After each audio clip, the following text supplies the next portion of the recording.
யோகாவின் சார்பாக வணக்கத்தை தெரிவித்து ஐஸ்வர்யம் வாழ்க, ஆனந்தம் வாழ்க, ஆரோக்கியம் வாழ்க, வாழ்க வாழ்க ஆரோக்கியம். ஆரோக்கியம் எங்க இருக்கு?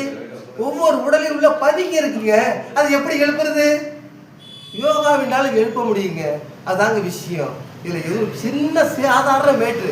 இப்ப நாங்கள் அனைவரும் யோகாவின் மூலம் நடைபயிற்சி செய்ய போறோம். அந்த நடைபயிற்சியோட ஆசனம் என்ன? உட்கட்ட ஆசனம். இன்னும் தமிழ்ல சொன்னா சேராசனம். இதை நீங்கள் செய்து விட்டால் நடக்க வேண்டிய அவசியம் இல்லை என்று கூறி பயிற்சியை தொடர பார்த்துக்கிட்டு இருக்கேன். ஒன்றும் இல்லை, 2 காலி ஒரு 1.25 அடி நவுத்தணும். நவுத்தி அப்படியே சேர்ல உட்காரணும்.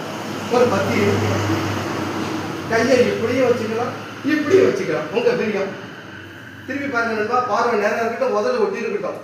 சுவாசம் மூக்கால தான் உண்டு, மனுச்சு தான் ஏற்றிடணும். இதையே என்ன செய்யுங்க? இப்ப இன்னும் எனக்கு அதிகமாகணும். சேர்ல உட்காந்து அந்த முன்ன இப்படி கவுருவீங்களா? முதுகம் லேசா தள்ளுங்க.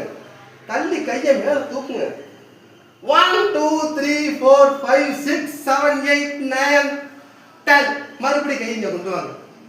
என்ன நடக்குதுன்னு தெரியும். மனதால பாத்தீங்கன்னா காலில் உள்ள முட்டிலாம் துடிக்கும். இப்படி செய்யும் போது இப்ப ₹1,00,000 நீங்க வந்து பேங்க்ல போட்டுக்கிட்டு இருக்கீங்க. எங்க? உங்க உடம்புகின்ற பேங்க்ல. டாக்டர்கிட்ட போனா உங்கள்கிட்ட உருவிடுவாப்புல பணத்தை. வேற நினைச்சு தப்பா? இதான் நடக்கிற விஷயம். இதை செஞ்சா நோயற்ற வாழ்வு, குறையற்ற செல்வம் என்று கூறி உங்கள் அனைவரிடம் விரும்புகிறேன். நன்றி, வணக்கம்.